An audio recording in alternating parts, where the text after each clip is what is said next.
2024 শিক্ষাবর্ষে দারাটা রাজেশ্বরী ইনস্টিটিউশনে যে বার্ষিক ফলাফল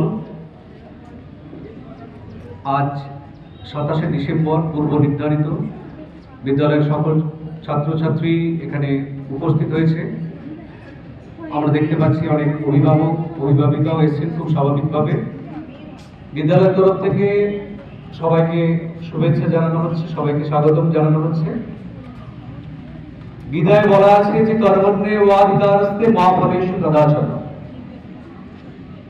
আমরা যারা একটুখানি সরল ভাবে সংস্কৃতকে বুঝতে চাই, পড়তে পারি, তারা বলি যে কর্মের ওপর তোমার অধিকার আছে, ফলের ওপর তোমার কোনো অধিকার নেই। যদিও কথাটার প্রক্ষেপটা একটু অন্যরকম।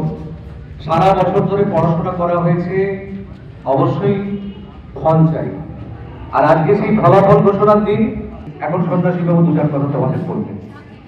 আগামী 2রা এবং 3রা জানুয়ারি 2025 তোমরা পরের ক্লাসে ভর্তি হবে। পঞ্চম থেকে সপ্তম শ্রেণীর জন্য 450 টাকা এবং অষ্টম, নবম এবং দশম শ্রেণীর ছাত্রদের জন্য ফি 500 টাকা। 6ই জানুয়ারি থেকে পঞ্চম থেকে দশম শ্রেণীর ক্লাস শুরু হবে। 6ই জানুয়ারি 2025 সপ্তম এবং অষ্টম শ্রেণীর ছাত্ররা অবশ্যই গার্জেন সহ বিদ্যালয়ে উপস্থিত থাকবে। 7ই জানুয়ারি 2025 নবম এবং দশম শ্রেণীর ছাত্ররা অবশ্যই গার্জেন সহ বিদ্যালয়ে উপস্থিত হবে। 85% প্রত্যেক ক্লাসে প্রেজেন্ট থাকতে হবে। প্রতিদিন 10টা 35-এর মধ্যে বিদ্যালয়ে উপস্থিত হতে হবে। মোবাইল নিয়ে বিদ্যালয়ে তোমরা কেউ আসবে না। নিজেদের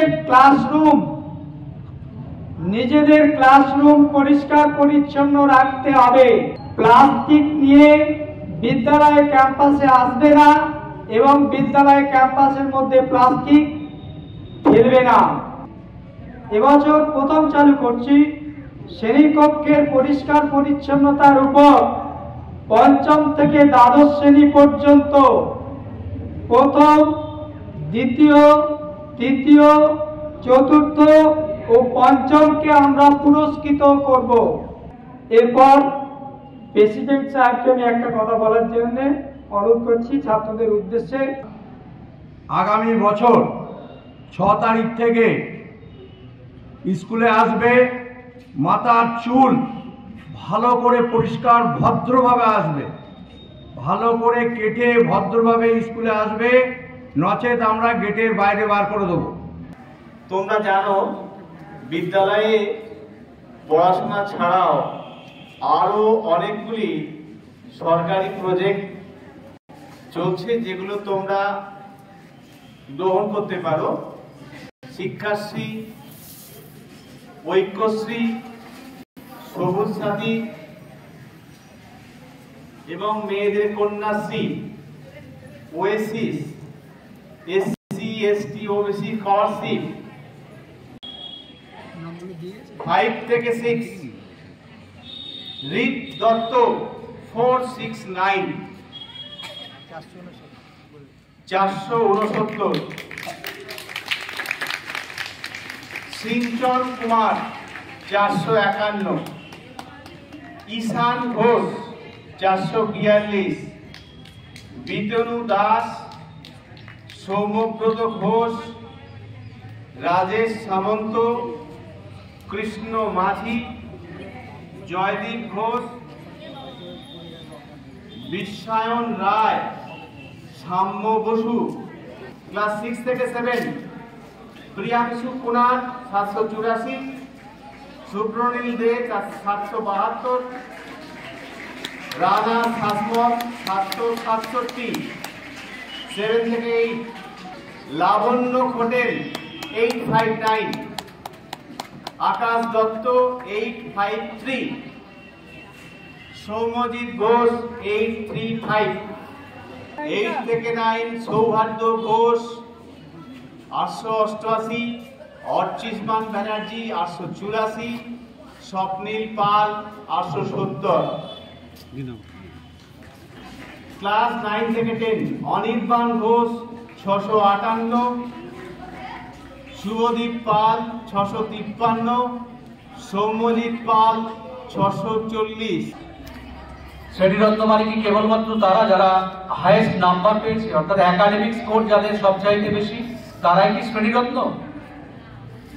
এরকম যদি কোনো ভুল ধারণা থাকে, এসো আমার সাথে সাথে তোমরা সেই ভুল ধারণাটা ভেঙে নাও, আমার কথা শুনে নাও। শ্রেণীরত্ন মানে হচ্ছে তারা যারা নিরবিচ্ছিন্নভাবে বিদ্যালয়ে এসেছো, বিদ্যালয়ের ডিসিপ্লিন মেনেছো, ক্লাসরুম পরিষ্কার পরিচ্ছন্ন রাখতে, ক্লাসকে নিয়ন্ত্রণ করতে, অর্থাৎ একটা স্টুডেন্ট মানে তো তার একটা অলরাউন্ড ডেভেলপমেন্ট, সম্পূর্ণ উন্নতি। সেই জায়গায় যারা স্ট্রাইক করেছো, সেই জায়গাগুলো আমাদের মাস্টারমশাই দিদিমণিদের চোখে পড়েছে, তাদেরকে কিন্তু শ্রেণীরত্ন হিসাবে আমরা সিলেক্ট করেছি। পঞ্চম শ্রেণীতে সিঞ্চন কুমার এবং ঈশান ঘোষ। এবার 6 বলি। 6A সেকশন থেকে শ্রেণীরত্ন নির্বাচিত হয়েছে রানা শাসমল। দ্বিতীয় 6B থেকে সৌরদীপ পাল। 7 লাবণ্য কোটেল অপর এক শ্রেণীরত্ন। 7 থেকে আকাশ দত্ত। 7 আর একটি আছে সেকশন A থেকে শ্রেণীরত্ন নির্বাচিত হয়েছে প্রীতম হেমব্রম। 8 থেকে 9 অর্থাৎ ক্লাস 8 এ সেকশনের শ্রেণীরত্ন হয়েছে সৌভাগ্য ঘোষ। জয়ন্তীদি সৌভাগ্যকে মেডেল পরিয়ে এবং আনন্দিত করবেন, অনুপ্রাণিত করবেন। বি সেকশন থেকে শ্রেণীরত্ন হয়েছে স্পন্দন মণ্ডল।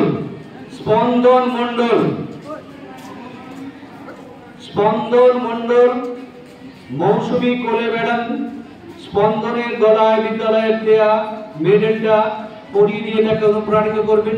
সেই সেকশন থেকে শ্রেণীরত্ন মনোনীত হয়েছে স্বপ্নীল পাল।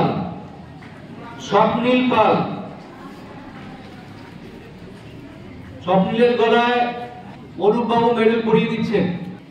এবার 9ম থেকে 10ম শ্রেণীতে উত্তীর্ণ হয়েছে, অর্থাৎ 9ম শ্রেণীতে সারা বছর সুন্দর ছাত্র হিসেবে ছিলে, এই অর্থে শ্রেণীরত্ন। প্রথম A সেকশন থেকে শুভদীপ পাল। B সেকশন থেকে শ্রেণীরত্ন সায়ন্তন পাল। C সেকশনে আমাদের প্রিয় ছাত্র অনির্বাণ ঘোষ শ্রেণীরত্ন হিসেবে নির্বাচিত হয়েছে। এরপর লাইন দিয়ে সুশৃঙ্খল ভাবে 5 এবং 6, প্রথম 5 এবং 6 তোমাদের নির্ধারিত ঘরে। 5, 6 কোন ঘরে যাবে? 5 যাবে 44 নম্বর ঘরে, 6 যাবে 42 নম্বর ঘরে। সারিবদ্ধভাবে তোমরা চলে যাও, বাকিরা দাঁড়াও। 6 এর পেছনে 7 তোমরা পাড়ি দাও। 43 নম্বর ঘরের উদ্দেশ্যে তোমরা পাড়ি দাও।